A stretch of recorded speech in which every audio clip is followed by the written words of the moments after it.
Hello students, costing and management accounting की इस class के अंदर आज हम बात करेंगे। जो भी टॉपिक हम ले रहे हैं वो वास्तव में एक बेहतरीन टॉपिक है और कॉस्ट एंड मैनेजमेंट अकाउंटिंग का टॉपिक है जिसका नाम है ओवरहेड्स। तो ओवरहेड्स का ये जो चैप्टर है ये काफ़ी इंटरेस्टिंग चैप्टर है और मैं आपको ये भी बताना चाहूँगा कि ये जो इतना इंटरेस्टिंग चैप्टर है कि लोग इससे इतना प्यार करते हैं कि इसको नाम देते हैं ओवर द हेड, यानी कि सर के ऊपर से। तो ध्यान रखिएगा, ऐसा कुछ नहीं है, चैप्टर बड़ा इंटरेस्टिंग है, मज़ेदार है, घबराने की कोई ज़रूरत आपको नहीं पड़ेगी। और सिंपल सी बात यह है कि अगर हम इस चैप्टर की शुरुआत कर रहे हैं तो हमें इस चैप्टर के बारे में कुछ छोटी छोटी बातें जो है पहले पता करनी पड़ेंगी। तो सबसे पहली बात है कि ओवरहेड्स होता क्या है। तो देखिएगा, ओवरहेड्स का मतलब होता है ऐसे खर्चे जो बिजनेस के अंदर इनडायरेक्ट नेचर्स के होते हैं, अदर देन प्राइम कॉस्ट। तो जो आपकी इनडायरेक्ट कॉस्ट है उनको आप जो है ओवरहेड्स के नाम से जानते हैं। तो अदर देन प्राइम कॉस्ट जो भी खर्चे होते हैं, यानी कि जो खर्चे प्राइम कॉस्ट के अलावा किए जाते हैं, वो सब हमारे जो है ओवरहेड्स माने जाते हैं। तो जो ओवरहेड्स हैं वो डिफरेंट डिफरेंट लेवल्स के ऊपर किए जाते हैं। अगर आप वो खर्चे indirect expenses other than prime cost factory के लेवल पे करते हैं तो उनको फैक्ट्री ओवरहेड्स या वर्क्स ओवरहेड या प्रोडक्शन ओवरहेड्स के नाम से जानते हैं। तो सिंपल सी बात ये है कि ये जो ओवरहेड्स हैं हमारी, ये प्रोडक्शन से रिलेटेड हो सकती हैं। अगर वो खर्चे ऑफिस या एडमिनिस्ट्रेटिव से संबंधित हैं, यानी कि नॉन प्रोडक्टिव हैं, तो हम उनको प्रोडक्शन ओवरहेड्स या जनरल ओवरहेड्स भी बोलते हैं। इसके अलावा तीसरे जो खर्चे हैं वो हमारे सेलिंग एंड डिस्ट्रीब्यूशन से, यानी कि जो माल बेचने से संबंधित ओवरहेड्स हैं, उनसे संबंधित खर्चे हैं सेलिंग एंड डिस्ट्रीब्यूशन ओवरहेड्स। तो अब बात ये है यहाँ पर आती है कि ये जो खर्चे हैं इनकी अकाउंटिंग कैसे करेंगे, इसको किस तरीके से करेंगे। लेकिन उन सब पहलुओं से गुजरने से पहले हम सबसे पहले बात करते हैं कि इसके अंदर कौन कौन से खर्चे शामिल होते हैं। तो देखिए, अगर फैक्ट्री के इनडायरेक्ट एक्सपेंसेस की बात करें तो कुछ खर्चे आपको नजर आएंगे। फैक्ट्री रिपेयर्स है, सुपरविजन है, फैक्ट्री का रेंट है, upkeep expenses of the factory है, इनडायरेक्ट वेजेस है, डायरेक्ट वेजेस नहीं है, इनडायरेक्ट वेजेस हैं। उसके अलावा प्रोडक्शन की जो अदर ओवरहेड्स हैं, उसके बाद पावर के बिल हैं, डेप्रीशिएशन ऑन फैक्ट्री एसेट्स हैं। इसी तरीके से ऑफिस के अंदर अगर आप बात करेंगे तो ऑफिस की सैलरीज, ऑफिस का rent, printing and stationery, depreciation on office assets, insurance and office assets, और इसी तरीके से जो ऑफिस की बाकी जो असेट्स हैं उनके खर्चे उसमें शामिल होंगे। अब इसी तरीके से अगर हम बात करें सेलिंग एंड डिस्ट्रीब्यूशन में, तो आप देखिएगा एडवर्टीजमेंट के एक्सपेंसेस हो गए, ट्रैवलिंग एक्सपेंसेस हो गए, आपके कैरीज आउटवर्ड हो गया, सेल्स पैकिंग की हो गई, पैकिंग के जो सेल्स के ऊपर खर्च करता है, salaries of salesman, sales department salary, staff जो सेल्स का है उसके खर्चे, sales girl salary, salesman salary, upkeep of delivery vans. तो इस तरीके से जो खर्चे हैं, इन खर्चों को अगर हम बात करें तो ये जो खर्चे हैं हमारे, ये हमारे ओवरहेड्स के अंदर इंक्लूड होंगे। अब हम बात करते हैं आगे कि ये वास्तव में पूरा चैप्टर कैसे काम करेगा। तो देखिएगा, सबसे पहली बात है कि ये जो इनडायरेक्ट एक्सपेंसेस हैं, अभी मैं ये फैक्ट्री के एंगल से आपके साथ बात कर रहा हूँ। यानी कि फैक्ट्री के एंगल से मैं बात करने की बात ये कर रहा हूँ कि जो भी खर्चे फैक्ट्री लेवल के ऊपर किए जाते हैं, जो खर्चे फैक्ट्री लेवल पे किए जाते हैं, मैं उनकी बात कर रहा हूँ आपके साथ। तो जो खर्चे फैक्ट्री लेवल पर होते हैं मैं उनकी बात आपके साथ कर रहा हूँ। इसका मतलब है कि ये जो अभी मैं जो टॉपिक कवर करूंगा वो केवल फैक्ट्री ओवरहेड से संबंधित है, यानी कि फैक्ट्री के जो इनडायरेक्ट एक्सपेंसेस मैं उनकी बात करूंगा। तो देखिएगा, मैं इसमें सबसे पहले ना कुछ स्टेप्स की बात करता हूँ, और ये स्टेप्स जब तक आप सीखेंगे नहीं तब तक आपको ये चैप्टर समझ में आएगा नहीं। तो देखिएगा, सबसे पहला जो स्टेप है वो है प्राइमरी डिस्ट्रीब्यूशन ऑफ ओवरहेड्स। तो इस चीज को समझने के लिए जो है हम कुछ चीज़ें जो है और समझते हैं फर्दर। तो देखिएगा, जब एक फैक्ट्री की अगर हम बात करें, एक फैक्ट्री की हम बात करें, तो फैक्ट्री जो है कुछ डिपार्टमेंट के थ्रू काम करती है। तो जो डिपार्टमेंट्स होते हैं वो जनरली दो तरीके की एक्टिविटीज़ में बटे होते हैं। एक वो जो प्रोडक्शन से संबंधित है, मान लीजिएगा कि हम एक प्रोडक्शन डिपार्टमेंट P1 में काम करते हैं, दूसरा प्रोडक्शन डिपार्टमेंट P2 में, और तीसरे प्रोडक्शन डिपार्टमेंट P3 में। और कुछ ऐसे डिपार्टमेंट है जो इन प्रोडक्शन डिपार्टमेंट को हेल्प करते हैं, जैसे स्टोर। जो स्टोर्स हैं, वो स्टोर डिपार्टमेंट का काम क्या है, इन लोगों के लिए, इन प्रोडक्शन डिपार्टमेंट के लिए गुड्स जो है स्टोर करना और वो स्टोर की फैसिलिटी इनको देना। इसी तरीके से जो दूसरे डिपार्टमेंट्स हो सकते हैं जो हेल्प करते हैं, स्पोर्टिंग डिपार्टमेंट्स होते हैं, जिसमें रिपेयर्स एंड मेंटेनेंस डिपार्टमेंट। तो जो रिपेयर्स एंड मेंटेनेंस डिपार्टमेंट है वो रिपेयर्स एंड मेंटेनेंस डिपार्टमेंट का फंक्शन क्या है, तो रिपेयर एंड मेंटेनेंस डिपार्टमेंट भी जो है इन सभी की जो असेट्स उनको रिपेयर करता है। इसी तरीके जो स्टोर है जो रिपेयर्स एंड मेंटेनेंस डिपार्टमेंट की भी हेल्प करता है, और रिपेयर्स एंड मेंटेनेंस डिपार्टमेंट जो है स्टोर के साथ बाकी डिपार्टमेंट की भी हेल्प करता है। अब इस कड़ी के अंदर अगर आप देखेंगे तो जो दो तरीके के डिपार्टमेंट निकल कर आए, एक वो डिपार्टमेंट जो सीधा सीधा प्रोडक्शन एक्टिविटी से जुड़े हुए हैं, और जो प्रोडक्शन एक्टिविटी से जुड़े हुए डिपार्टमेंट है, जो प्रोडक्शन एक्टिविटी से जुड़े हुए डिपार्टमेंट है उनको हम बोलते हैं प्रोडक्टिव डिपार्टमेंट्स। कौन से डिपार्टमेंट बोलते हैं? Productive departments.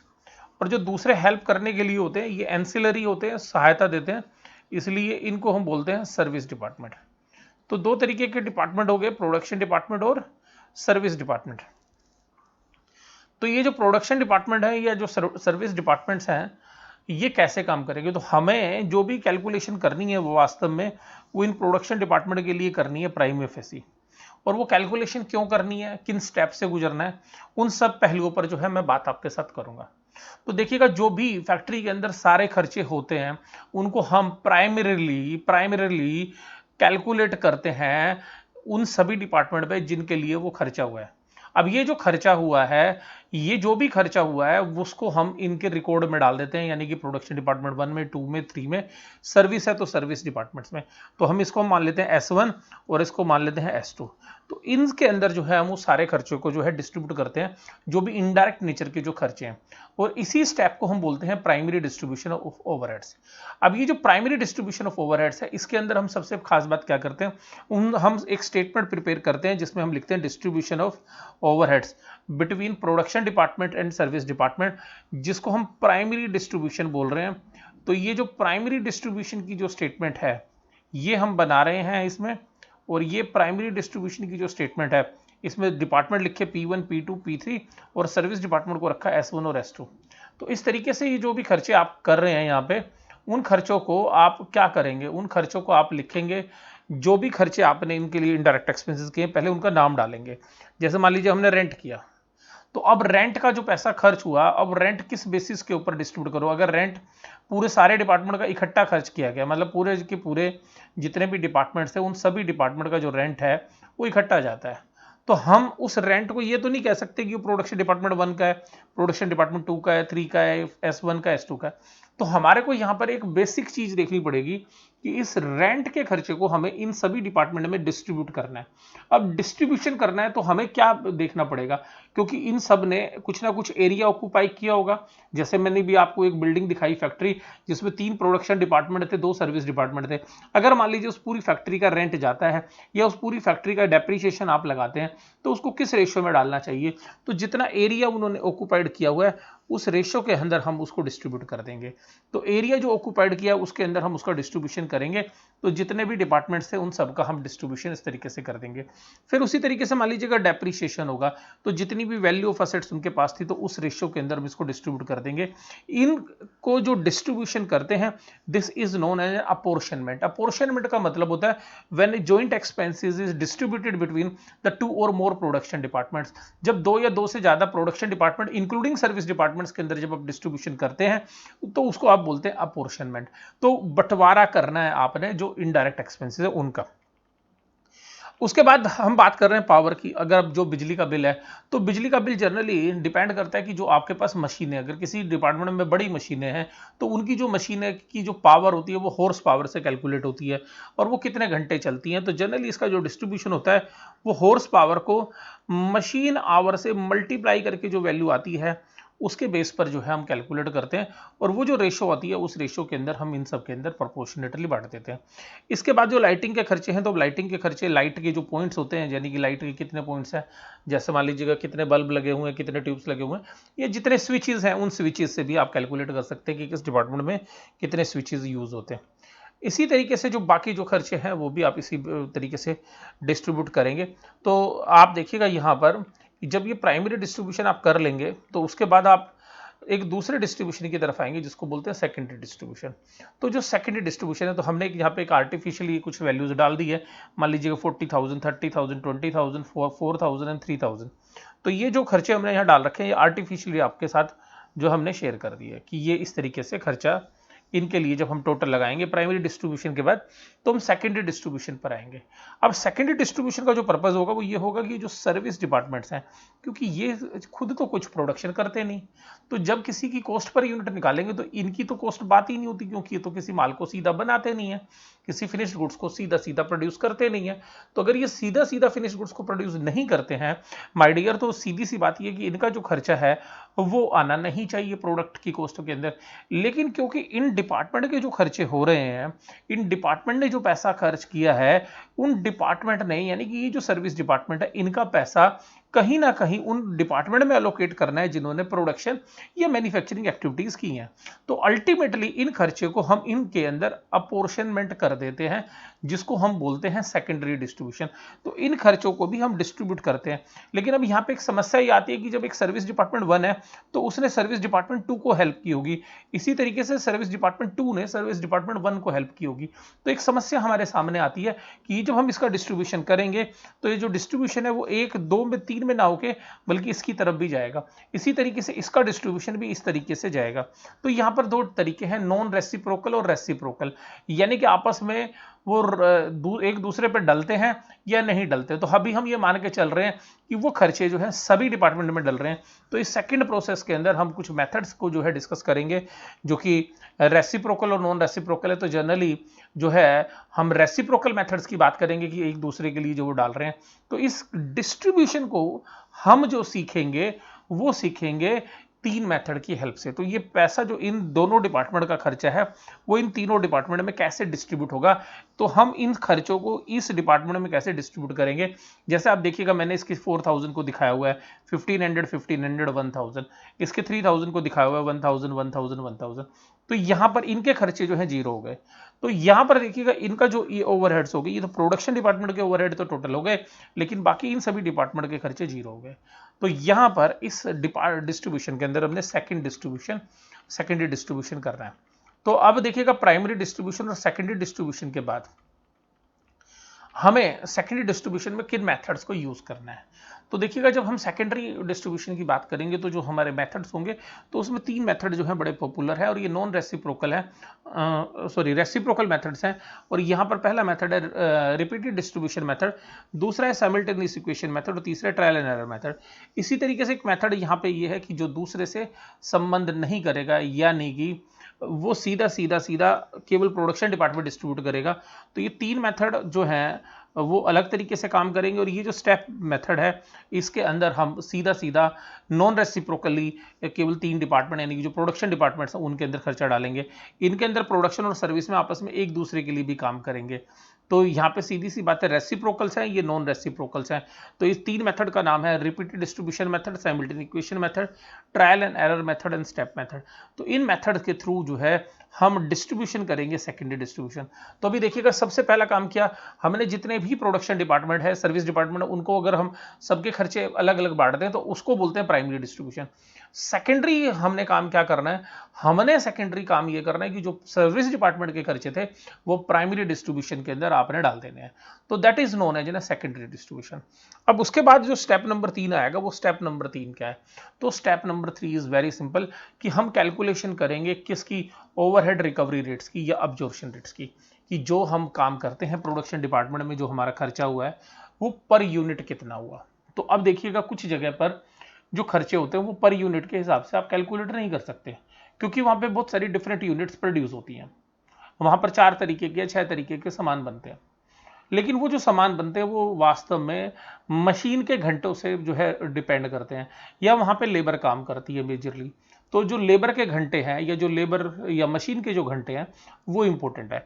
तो जनरली उस डिपार्टमेंट में 1 घंटा मशीन चलने पे कितना पैसा खर्च होता है वो कैलकुलेट ज़्यादा कन्वीनियंट होता है बजाय की कॉस्ट पर यूनिट निकालने के, क्योंकि वहाँ तो बहुत डिफरेंट यूनिट्स प्रोड्यूस हो रही हैं। इसी तरीके से यहाँ पर और कुछ मेथड्स हो सकते हैं कि जो वास्तव में जो वहाँ पे काम होता है वो मटेरियल की कीमत से संबंधित हो सकता है। जैसे कोल माइंस के अंदर है तो जितना कोयला आप कच्चा कोयला निकालते हो तो ओवरहेड्स के खर्चे वो मटेरियल की कीमत से डिपेंड करते हैं।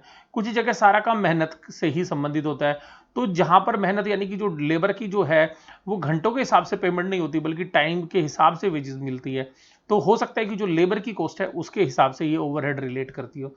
तो ये जो डिपार्टमेंट्स हैं इनकी जो ओवरहेड है वो किससे रिलेट करती है, घंटों से, मशीन के घंटों से, या लेबर के घंटों से, या मजदूरी रुपए की टर्म में, या मटेरियल रुपए की टर्म में, या यूनिट्स प्रोड्यूस किए उसके हिसाब से।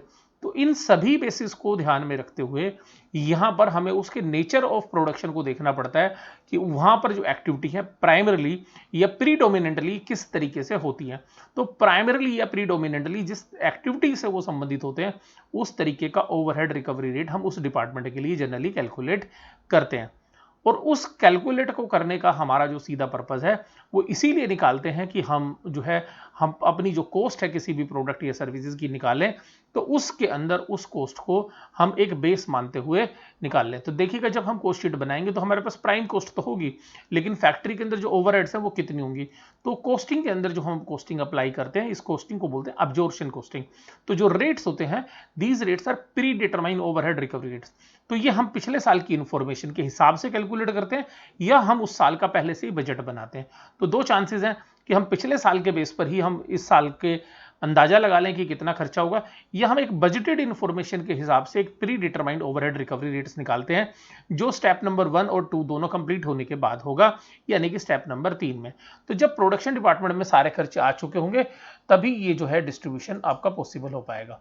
तो सिंपल सी बात यहां पर जो निकल कर आई कि ओवरहेड रिकवरी रेट्स जो है वो कैलकुलेट होंगे either on the hourly basis जिसके अंदर मशीन आवर रेट है। अगर मशीन आवर रेट के हिसाब से निकालेंगे तो जो भी ओवरहेड्स उस डिपार्टमेंट में थी OHS का मतलब ओवरहेड्स है, जबकि उसके मशीन आवर रेट से मशीन आवर से डिवाइड करेंगे और जो हमारे पास आएगी उस वैल्यू को बोलेंगे हम मशीन आवर रेट यानी कि MHR।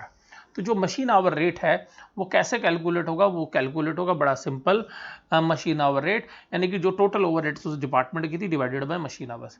और अगर एक ही डिपार्टमेंट है तो उस पूरे एक डिपार्टमेंट के खर्चों को उसके मशीन आवर से डिवाइड कर देंगे। लेकिन अगर वहां पे work is done with the help of the labour and labour hour is predominant तो in that case the total over rates will be divided by the labour hours. और उस केस के अंदर हम लेबर आवर से उसको divide करेंगे और हमारे पास जो रेट आएगा वो पर घंटे का आएगा, labour hour rate per hour.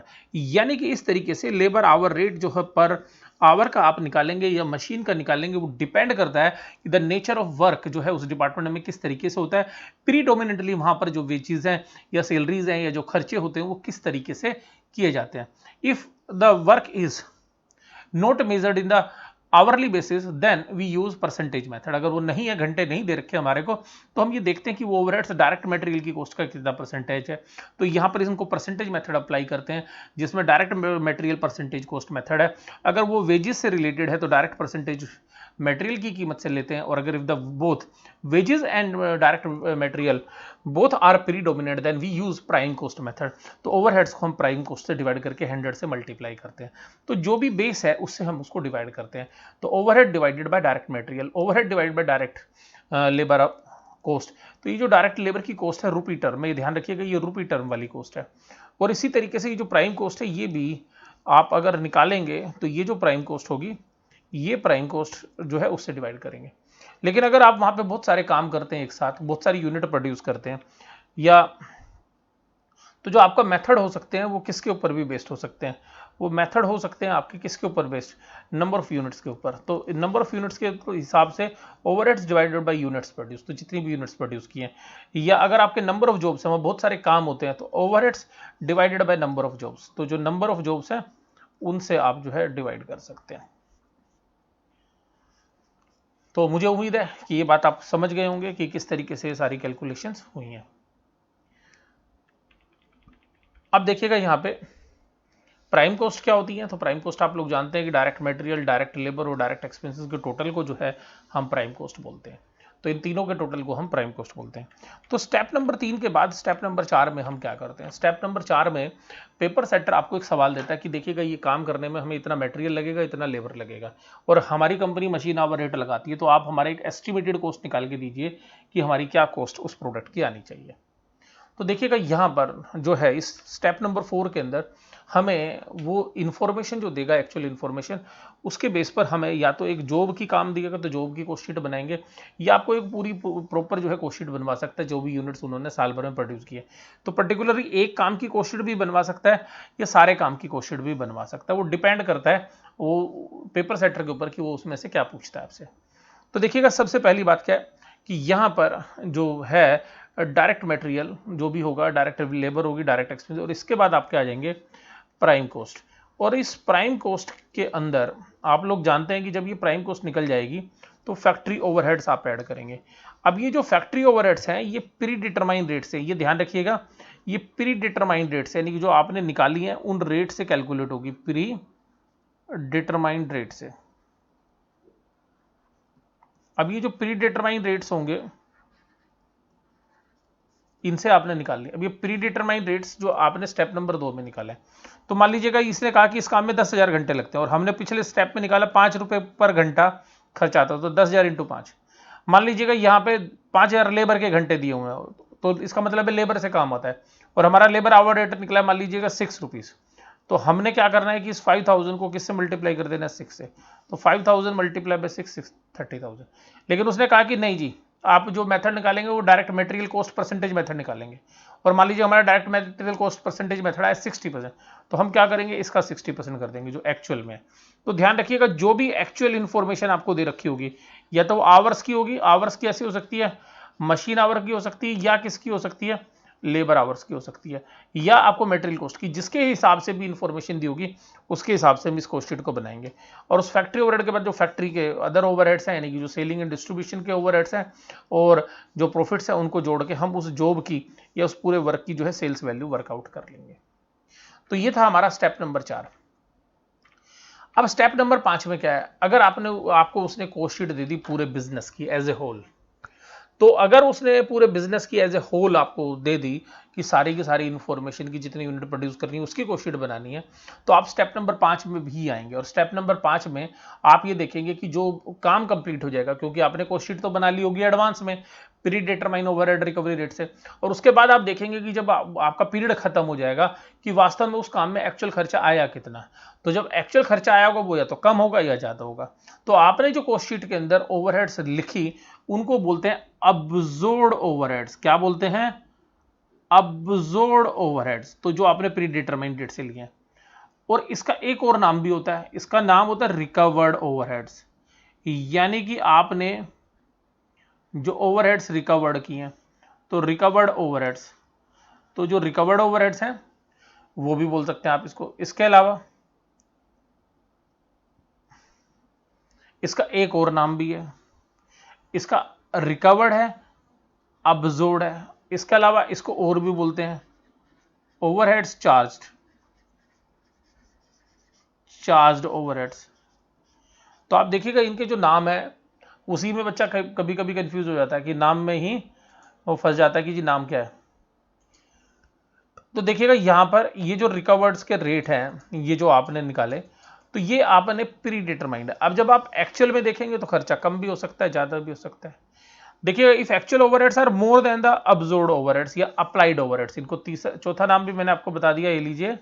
एक और नाम भी होता है अप्लाइड रेट्स। क्या नाम है होता है जी, अप्लाइड ओवरहेड्स। अगर वो अप्लाइड अब्जॉर्ब्ड ओवरहेड से ज्यादा है, तो देखिएगा actual overheads is more than applied absorbed overheads. तो अगर सीधी सी बात है, अगर एक्चुअल ज्यादा है अब्जॉर्ब्ड कम है, तो इसका मतलब आपने अंडर अब्जॉर्ब्ड किया, यानी कि कम अब्जॉर्ब्ड किया। तो ये सिचुएशन होती है अंडर अब्जॉर्ब्ड की। तो वो आपसे पूछेगा कि अंडर अब्जॉर्ब्ड ओवरहेड्स कितनी है, और अगर इसका वाइस वर्सा हो जाएगा तो क्या होगा, ओवर अब्जॉर्ब्ड, यानी कि absorbed are more than actual overheads. Over absorbed कब होगी, ओवर अब्जॉर्ब्ड होगी जब actual overheads are more than absorbed overheads.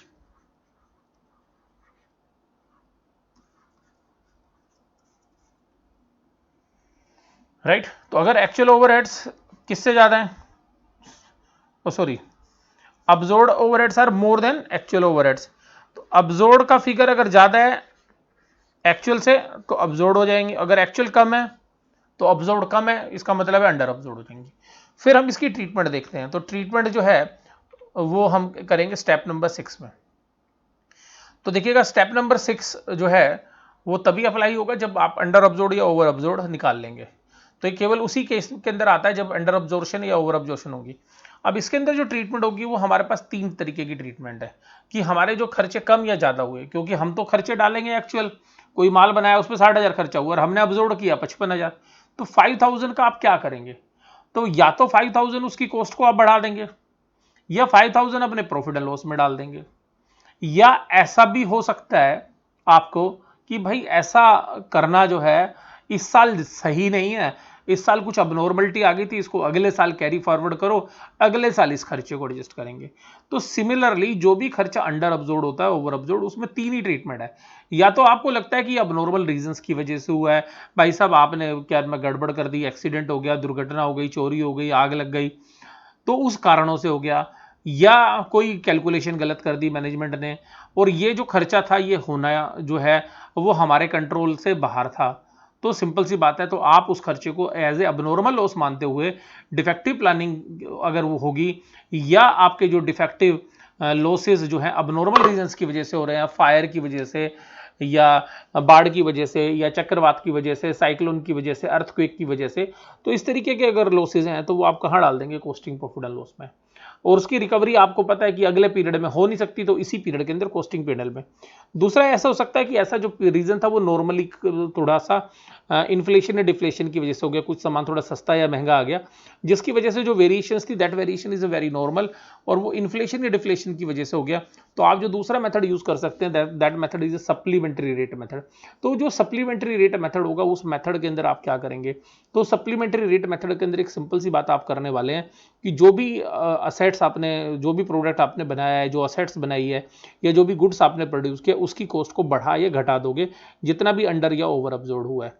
और उसके बाद तीसरा जो है कि अगर आपको लगता है कि यार ये सीजनल था, नॉर्मल रीजंस की वजह से था, ये सीजन इस बार थोड़ा सा कम रहा, मान लीजिएगा कोई सर्दी के प्रोडक्ट बेचते हैं और सर्दी कम पड़ी, तो वो चलिए जी अगले सीजन में जो है उसको एडजस्ट कर लेंगे। तो ये कभी कभी जो सीजनल वर्क होते हैं तो वहाँ पर क्या होता है कि एक पीरियड में ना होके अगले पीरियड में आप कैरी फॉरवर्ड कर सकते हो। तो तीन तरीके की जो है ट्रीटमेंट हम यहाँ पे करते हैं। तो देखिएगा इसके अंदर जो है सबसे पहली बात आपने इन स्टेप्स को सीखना है। तो देखिएगा स्टेप्स का मतलब क्या है, स्टेप जो है बिल्कुल क्लियर होने चाहिए। देखिएगा अगर ये 6 स्टेप में से सबसे पहले अगर आपने सवाल को नहीं पहचाना कि सवाल कौन से स्टेप का है, आप कुछ नहीं कर पाएंगे। तो देखिएगा मैं सबसे पहले आपको वही सवाल कराऊंगा कि आपने सबसे पहले सवालों को पहचानना है। सवालों को पहचानने का मतलब है कि सवाल कौन सा किस स्टेप का है। अगर सवाल स्टेप नंबर 1 का है तो वो ध्यान रखिएगा, सवाल नंबर स्टेप 2 का है, सवाल नंबर 3 का है, स्टेप नंबर 3 का सवाल, स्टेप नंबर 4 का है, 5 का है, 6 का है। और एक साथ 2 स्टेप का, 3 स्टेप का भी सवाल हो सकता है, और इवन ऐसे भी सवाल हो सकते हैं 1 से लेकर 6 तक के सारे स्टेप के सवाल आ जाए।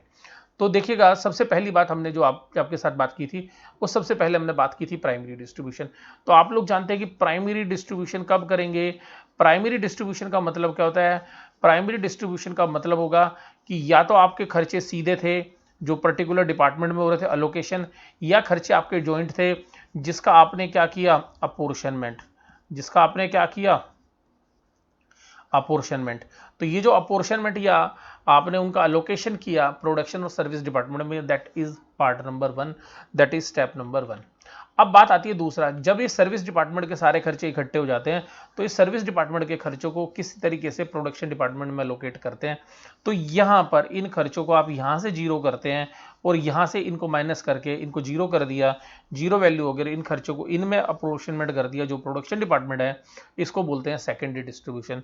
तो सेकेंडरी डिस्ट्रीब्यूशन के अंदर कुछ मेथड्स हैं हमारे जिनको हम यूज करेंगे, जिसमें हमारा रिपीटेड डिस्ट्रीब्यूशन मेथड है, ट्रायल एंड एरर मेथड है, साइमल्टेनियस इक्वेशन मेथड है, या स्टेप मेथड्स हैं। तो इन मेथड को यूज करके हम जो है ये काम करेंगे। उसके बाद स्टेप नंबर 3 है, अगर हमारे को ये पूछा जाए कि ये जो खर्चे हैं ये किसके ऊपर बेस है, तो हम उसका एक रेट कैलकुलेट करेंगे। सारे एक साथ नहीं निकलेंगे, ध्यान रखिएगा। इनमें से एक डिपार्टमेंट में पर्टिकुलर एक रेट होगा। मान लीजिए डिपार्टमेंट 1 में मशीन आवर रेट है, तो डिपार्टमेंट 2 के अंदर लेबर आवर रेट हो सकता है, डिपार्टमेंट 3 के अंदर डायरेक्ट मटेरियल मेथड हो सकता है। ये भी हो सकता है 2 में मशीन आवर लगे, तीसरे में लेबर आवर लगे। ये हो सकता है कि डायरेक्ट मटेरियल लगे, दूसरे में डायरेक्ट वेजेस लगे, तीसरे में प्राइम कॉस्ट लगे। और ये भी हो सकता है कि एक डिपार्टमेंट में नंबर ऑफ यूनिट लगे, दूसरे में मशीन आवर रेट लगे। तो ये इस तरीके के जो है मेथड्स होंगे, वहां पर हम उन रेट्स को निकालेंगे। उसके बाद क्या होगा कि वो जो रेट्स हम कैलकुलेट करेंगे उसके बाद वो कहेगा कि आपको एक टेंडर मिला है, एक ऑर्डर मिला है, एक जो है उसमें इतना मटेरियल लगेगा, इतनी लेबर लगेगी, वो माल आप अगर बनाना चाहें तो उसकी क्या कॉस्ट आपको आएगी। तो आपने जो रेट स्टेप नंबर 1, 2, 3 में जो है कैलकुलेट किए हैं उनकी हेल्प से, उन रेट के बेस पर ये जो ओवरहेड्स की फिगर है इसको आप कैलकुलेट करेंगे। तो इस ओवरहेड्स की फिगर्स को जो आप बोलते हैं इसको बोलते हैं absorbed overheads, applied overhead, charged overhead. Absorbed overheads, तो ये जो चार्ज अप्लाइड ओवरहेड्स होती है ये प्री डिटरमाइन यानी जो कि हमने पहले से निश्चित रेट कर रखे हैं उनके बेस पर आप इसको कैलकुलेट करते हैं। उसके बाद जब ये हमारी कोशीट बन जाएगी तो फिर अगर ये पूरी स्टेटमेंट जो है पूरे साल भर की दी हुई है, होल पीरियड की दी हुई है, तो फिर आपसे वो पूछेगा कि जो हमने साल भर में खर्चा किया और जो आपने अब्जॉर्ब किया उसके बीच का डिफरेंस है उसको आप क्या बोलेंगे। तो उसमें से दो चीजें, if absorbed amount is less than the actual amount then situation of under absorbed is created. तो ऐसे केस में जो अंडर अब्जॉर्प्शन की सिचुएशन क्रिएट हो जाती है, और वाइस वर्सा अगर absorbed overheads are more than actual overheads then the situation of over absorbed is arise. तो ऐसे केसेस के अंदर अंडर अब्जॉर्ब्ड और ओवर अब्जॉर्ब्ड की जो सिचुएशंस हैं वो राइज होंगे और उन वैल्यूज को आपने कैलकुलेट करना है। और उसके बाद last but not the list, उसके बाद हमने इसकी ट्रीटमेंट देखनी है कि वो अंडर अब्जॉर्ब्ड या ओवर अब्जॉर्ब्ड जो ओवरहेड्स हुई हैं उनको आप किस तरीके से, आप जो अंडर अब्जॉर्ब्ड या ओवर अब्जॉर्ब्ड हुई हैं उनको आप किस तरीके से ट्रीट करेंगे इन अकाउंटिंग। तो या तो आप उसको कॉस्टिंग P&L में डालेंगे अगर वो अब नॉर्मल रीजंस की वजह से है, अगर वो नॉर्मली इन्फ्लेशन या डिफ्लेशन की वजह से रेट कम या ज़्यादा हो गए थे बाजार में तो उसकी वजह से हम अगर ये ले रहे हैं तो सप्लीमेंट्री रेट मेथड अप्लाई करेंगे। और ऐसा भी हो सकता है कि जो है ये केवल सीजन था, इस सीजन में हम उसकी रिकवरी नहीं कर पाए तो अगले सीजन में उसकी रिकवरी करेंगे। तो ऐसे केसेस में आप carry forward to the next accounting period भी आप उसको ट्रांसफर कर सकते हैं। तो ये जो है कुछ ट्रीटमेंट्स हैं जो हम अंडर अब्जॉर्प्शन और ओवर अब्जॉर्प्शन में करेंगे। तो आज की क्लास में मैं केवल आपके साथ यही बात कर रहा हूँ, इस वीडियो को आप अच्छे तरीके से देखिएगा, फिर इसके जो बाकी प्रैक्टिकल एस्पेक्ट्स हैं उस पर हम बात करेंगे नेक्स्ट क्लास के अंदर। तब तक के लिए आप इस वीडियो को 2 से 3 बार देख लीजिएगा, एक बार बुक से रीडिंग कर लीजिएगा जो हमारी बुक है, फिर हम आगे बात करेंगे इसके अंदर।